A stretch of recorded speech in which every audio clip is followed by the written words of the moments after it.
Hi, ನಾನು ಇವತ್ತು ತಂಗಿ ಮನೆಯಲ್ಲಿದ್ದೇನೆ. ಎಷ್ಟು ದೊಡ್ಡ ಗೋಲಿ ಮರ! ಅದರ ಎಲೆ ಕೊಯ್ದು ಕೊಟ್ಟಳು ಗಟ್ಟಿ ಕಡುಬು ಮಾಡಲಿಕ್ಕೆ. ನಾನು ಕೊಯ್ದೆ. ಬನ್ನಿ ಗಟ್ಟಿ ಕಡುಬು ಮಾಡುವ. ನೋಡಿ, ಇದರ ಬೇರು ಮೇಲಿಂದ ಕೆಳಗೆ ಇಳಿದಿದೆ. ಇದರ ತುದಿಯನ್ನು ಕಟ್ ಮಾಡಿ ಕಷಾಯ ಮಾಡ್ತಾರೆ. ಇದು ಬೆನ್ನು ನೋವಿಗೆಲ್ಲ ಒಳ್ಳೆಯದಾಗ್ತದೆ.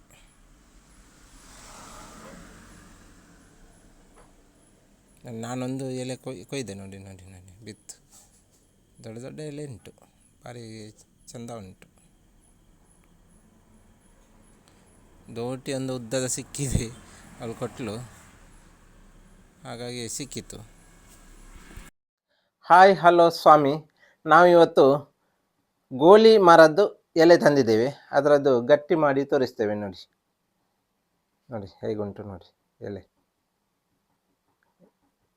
ಇದು ಆರೋಗ್ಯಕ್ಕೆ ಭಾರಿ ಒಳ್ಳೆಯದು. ಕುಚ್ಚಲಕ್ಕಿ ನೆನೆಸಿಟ್ಟು ತಂದಿದ್ದೇನೆ. ಇದು ಚೆನ್ನಾಗಿ ನೆನೆಸಿದ್ದೇನೆ. ಈಗ ಮಿಕ್ಸಿಗೆ ಹಾಕಿ ರುಬ್ಬಿ ತರ್ತೇನೆ. ಚೆಂದ ಮಾಡಿ ತೊಳೆದು ತಂದಿದ್ದೇನೆ. ನಮ್ಮದು ಮಿಕ್ಸಿ ಜಾರು ಸಣ್ಣದಲ್ಲ, ಅದಕ್ಕೆ ಸ್ವಲ್ಪ ಸ್ವಲ್ಪ ಹಾಕ್ತೇನೆ. ನಾನು 2 ಸರಿ ಹಾಕ್ತೇನೆ. ಜಾಸ್ತಿ ನೀರು ಹಾಕೋದು ಬೇಡ, ಸ್ವಲ್ಪ ನೀರು ಹಾಕಿದರೆ ಸಾಕು. ತೆಳುವಾಗಬಾರ್ದು, ಗಟ್ಟಿ ಆಗಬೇಕು. ನೋಡಿ, ಮಿಕ್ಸಿಯಲ್ಲಿ ಕಡಿದು ತಂದಿಟ್ಟಿದ್ದೇನೆ. ಉಪ್ಪೆಲ್ಲ ಹಾಕಿ ರೆಡಿ ಮಾಡಿದ್ದೇನೆ. ಇದು ಸಾಧಾರಣ ಒಂದು 4 ಗಂಟೆ ನೀರಲ್ಲಿ ನೆನೆಸಿಟ್ಟು ಮಾಡಿದ್ದು ಕುಚ್ಚಲಕ್ಕಿ. ನೋಡಿ, ಅದಕ್ಕೆ ತೆಂಗಿನ ತುರಿ ಬೇಕು ಸ್ವಲ್ಪ. ಅದಕ್ಕೆ ನಾನು ಬೆಲ್ಲ ಹಾಕ್ತಿದ್ದೇನೆ ಸ್ವಲ್ಪ. ನಾನು ಬೆಲ್ಲ ಹುಡಿ ಮಾಡಿ ಇಟ್ಟದು. ಜಾಸ್ತಿ ಬೆಲ್ಲ ಸ್ವೀಟ್ ಬೇಕಾದರೆ ಜಾಸ್ತಿ ಹಾಕ್ಬೋದು, ಕಡಿಮೆ ಬೇಕಾದರೆ ಕಡಿಮೆ ಹಾಕ್ಬೋದು. ನಮಗೆ ಸ್ವೀಟ್ ಸ್ವಲ್ಪ ಕಡಿಮೆ, ಹಾಗಾಗಿ ನಾವು ಸ್ವಲ್ಪ ಹಾಕ್ತೇವೆ.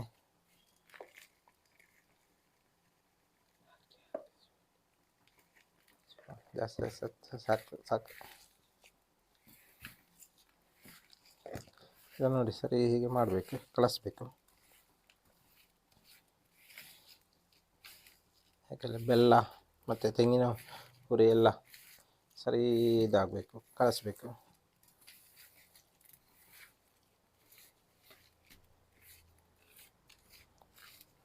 ನೋಡಿ, ಇದೀಗ ರೆಡಿ ಆಯಿತು.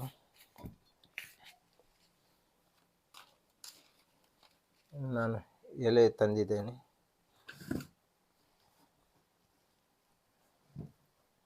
ನೋಡಿ, ನಾನೀಗ ಗೋಲಿ ಎಲೆ ತೆಗೆದೆ, ಗೋಲಿ ಮರದ ಎಲೆ. ಅದಕ್ಕೆ ಸ್ವಲ್ಪ ನೀರು ಸಹ ಕೈಗೆ ಅಂಟದ ಹಾಗೆ ಹಾಕಬೇಕು.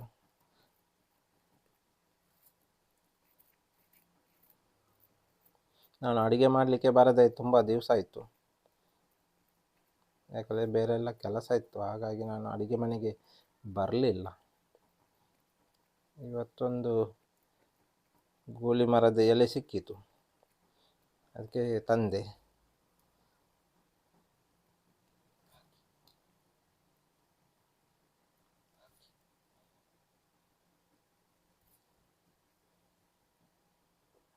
ನೋಡಿ, ಹೀಗೆ ಮಡಚಿಡುವಂಥದ್ದು. ಹೀಗೆ ಮಡಚಿ ಹೀಗೆ ಇಡಬೇಕು, ಎಲ್ಲ ತೊಂದರಲ್ಲಿ ಇಡಲಿಕ್ಕೆ.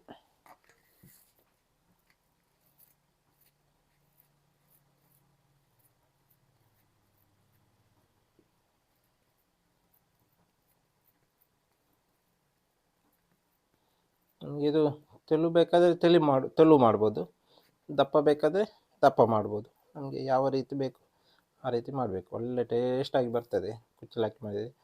ಬೆಳ್ತಿಗೆ ಅಕ್ಕಿಯಲ್ಲಿ ಸಹ ಮಾಡ್ಬೋದು, ಅದರದ್ದೊಂದು ಟೇಸ್ಟ್ ಬೇರೆ, ಇದರದ್ದೊಂದು ಟೇಸ್ಟ್ ಬೇರೆ ಬರ್ತದೆ.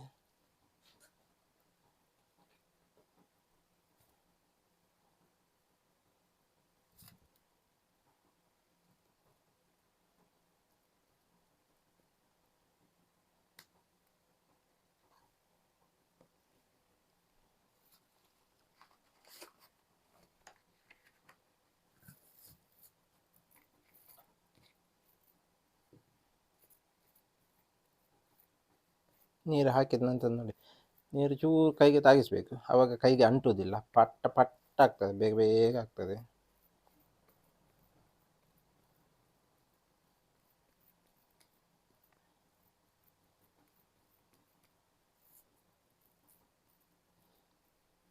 ಅದರೆಲ್ಲ ಅಜ್ಜಿ ಎಲ್ಲ ಮಾಡ್ತಾಯಿದ್ರು.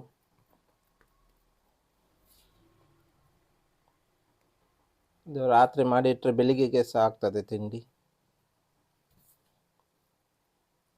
ಮತ್ತು ನಿಮ್ಮ ನೆಂಟರು ಯಾರು ಬಂದರೆ ಅವರಿಗೆ ಸಹ ಹೀಗೆ ಮಾಡಿಕೊಡಿ, ಸೂಪರ್ ಆಗ್ತದೆ.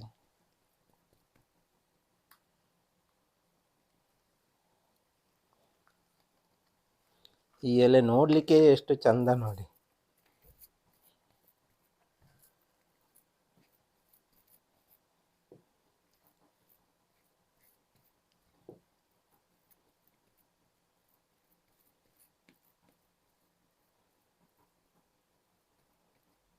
ನಾನು ಇದನ್ನು ತೆಳು ಮಾಡ್ತೇನೆ ನೋಡಿ. ನೀರು ಹಾಕಿದ ನಂತರ ಎಷ್ಟು ತೆಳು ಬೇಕಾದರೂ ಮಾಡ್ತದೆ ನೋಡಿ. ನೋಡಿ ನೋಡಿ ನೋಡಿ, ಎಷ್ಟು ತೆಳು ಬೇಕಾದರೆ ಮಾಡ್ಬೋದು. ತೆಳು ಮಾಡಿದ ನಂತರ ಇದು ಸ್ವಲ್ಪ ತೆಳು ಹಾಕಬೇಕು, ಜಾಸ್ತಿ ಹಾಕಬಾರ್ದು.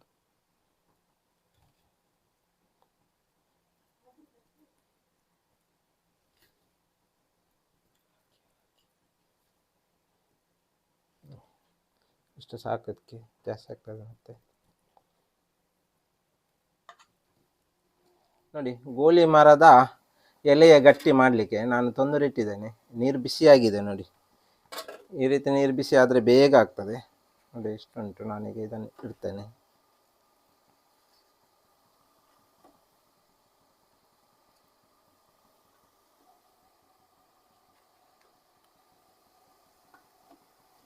ಈ ಮಧ್ಯ ಒಂದು ತೂತು ಬಿಡಬೇಕು ಅದಕ್ಕೆ, ಅದು ಸೆಕೆ ಬರಲಿಕ್ಕೆ.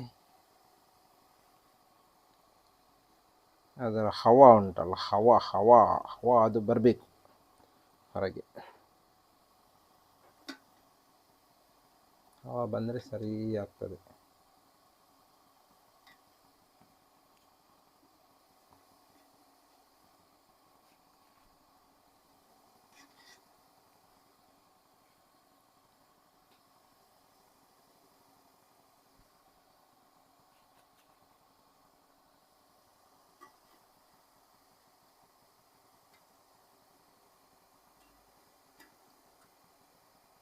ಹವಾ ಬರಲಿಕ್ಕೆ ಇಲ್ಲಿ ಉಂಟು, ಇಲ್ಲಿಂದ ಬರ್ತದೆ.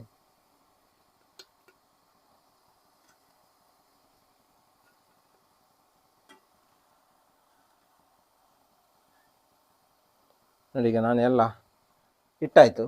ಇನ್ನು ಮುಚ್ಚಳ ಇಡ್ತೇನೆ, ಇನ್ನು ಬೇಯಬೇಕು ನೋಡಿ. ಈಗ ಎಲ್ಲ ಬೆಂದಾಯಿತು. ಗೋಳಿ ಮರದ ಎಲೆಯ ಗಟ್ಟಿ ಬಿಸಿ ಬಿಸಿ ಉಂಟು ನೋಡಿ. ತೆಗೆಯೋದು ಹೇಗೆ ಅಂತ ನನಗೆ ಗೊತ್ತಿಲ್ಲ, ಅಷ್ಟು ಬಿಸಿ ಉಂಟು.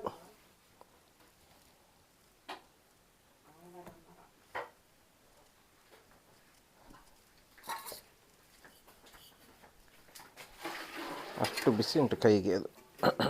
ಈಗ ನಾವು ಮಾಡಿದ್ದಲ್ಲ, ಹಾಗಾಗಿ.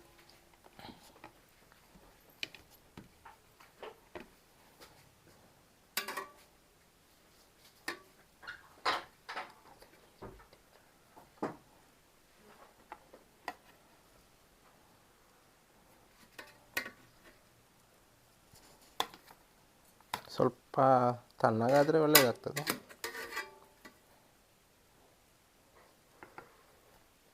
ತಿನ್ನಬೇಕು, ಭಾರಿ ಸೂಪರ್ ಆಗ್ತದೆ ನೋಡಿ. ಜೇನುತುಪ್ಪ, ಪ್ಯೂರ್ ಜೇನುತುಪ್ಪ ನೋಡಿ ಹೇಗೆ ಇದಾಗ್ತದೆ.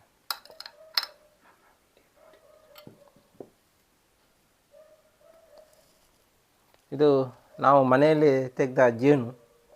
ನಮ್ಮ ಜೇನು ನೋಡಿದ್ದೀರಲ್ಲ ತೆಗೆಯೋದೆಲ್ಲ ಹೇಗೆ ಅಂತ ನೋಡಿ. ಇದು ಕ್ರಿಸ್ಪಿಯಾಗಿ ಹೇಗೆ ಬಂದಿದೆ ನೋಡಿ, ಸೂಪರ್. ಆಹಾ, ಘಮ ಘಮ, ಆಹಾ ಆಹಾ ಆಹಾ ಆಹಾ.